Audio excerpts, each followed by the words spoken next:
यहाँ का नौजवान डेवलपमेंट चाहता है, यहाँ का नौजवान रोज़गार चाहता है, लेकिन बदकिस्मती से बोलना पड़ता है आज की जो सरकार है ये खाली अपना प्रोटोकॉल एंजॉय करती है, मस्त है अपने प्रोटोकॉल में।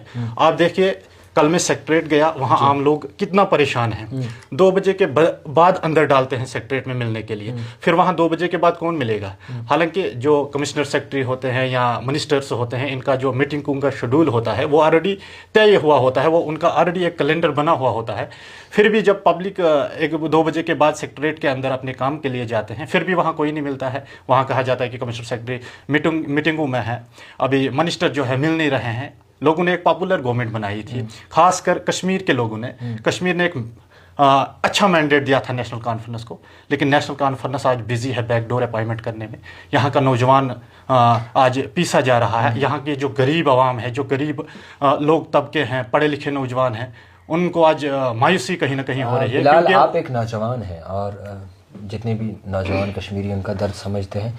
पिछले 10 सालों में कितने ऐसे इम्तिहानात हैं जो कैंसिल हुए, रद्द हुए पेपर लीक की वजह से? देखिए, पेपर लीक की वजह से जो नौजवान बेचारा मेहनत करता है, बाद में जब पेपर लीक हो जाता है कहीं ना कहीं मायूसी हो जाती है, क्योंकि जो साल भर बेचारा मेहनत कर रहा है, बाद में जब ऐसे वाक़ात पेश आते हैं तो मायूस तो होना ही होना है। और कहीं नौजवान इस सदमे में चल जाते हैं, कुछ खुदकशी कर लेते हैं, क्योंकि उनकी जो मेहनत होती है वो ज़ाया हो जाती है। मानते हैं ज़ाया होती है? बिल्कुल हो जाती है, क्यों नहीं। मैं भी एक नौजवान हूँ। गलती है, बिल्कुल हो रही है गलती कहीं ना कहीं। जो बीजेपी नहीं कर रही है, देखिए बीजेपी इस जो ऐसे अनासिर होते हैं कुछ, वो ये गलती है। तो मरकज में भारतीय जनता पार्टी, और भारतीय जनता पार्टी जो कर रही है वो इस वक्त एक अच्छा देश बनाने की कोशिश कर रही है। लेकिन कहीं ना कहीं कि आप पिछले 10 सालों में 90 इम्तिहानात के पेपर लीक करें। देखिए वो भारतीय जनता पार्टी तो नहीं कर रही है ना। भारतीय जनता जो भी सही नहीं चला है, निज़ाम को ठीक करने की कोशिश की जा रही है।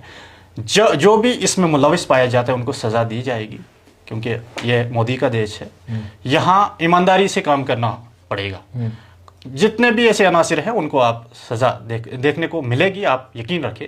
अच्छा बिलाल, आप नए हैं फ़िलहाल, उतना आपसे डीप नहीं पूछूंगा मैं, क्योंकि आप फ़िलहाल के तौर पर न्यू कमर हैं बीजेपी में। अब बीजेपी ही क्यों चुनी? देखिए, जिस तरीके से नेशनल कॉन्फ्रेंस यहाँ पे यही तो राज करती थी 70 सालों से, लेकिन नेशनल कॉन्फ्रेंस में खानदानी राज चलता था। ये किसी युवा को आगे बढ़ने नहीं देते हैं। इनके स्टेट के प्रेसिडेंट देखो, यूटी का प्रेसिडेंट देखो, शेख खानदान से आता है। फिर अगर किसी डिस्ट्रिक्ट में आप चले जाओगे, वहाँ जो इनके 70 साल से जुड़ा है वही 70 साल वाला लोग ही इनके डिस्ट्रिक्ट प्रेसिडेंट होंगे। फिर अगर ब्लॉक में जाओगे तो उसी ब्लॉक से इनका ब्लॉक प्रेसिडेंट होगा। और आज भी जो उनको पहले था 70 साल पहले, तो आज भी उन्हीं के घर का होगा। इनमें खानदानी राज चलता है। आप देखिए, भारतीय जनता पार्टी एक ऐसी पार्टी है जिसमें जिस लड़के में टैलेंट होगा, जिस युवा में टैलेंट होगा, उसको यहाँ पे दायित्व मिलता है, उसको यहाँ पे काम करने का मौका मिलता है, उसको यहाँ पे लोगों को खिदमत करने का। को क्या मानते हैं आप? सियासत को मैं इबादत मानता हूँ, ये एक इबादत है। आप सियासत को इबादत के तौर पर अगर करोगे तो आप कामयाब होंगे। अगर आप सियासत को बिजनेस बनाओगे तो फिर आप नाकाम होंगे। आप मानते हैं कि भाजपा सरकार में कोई सियासत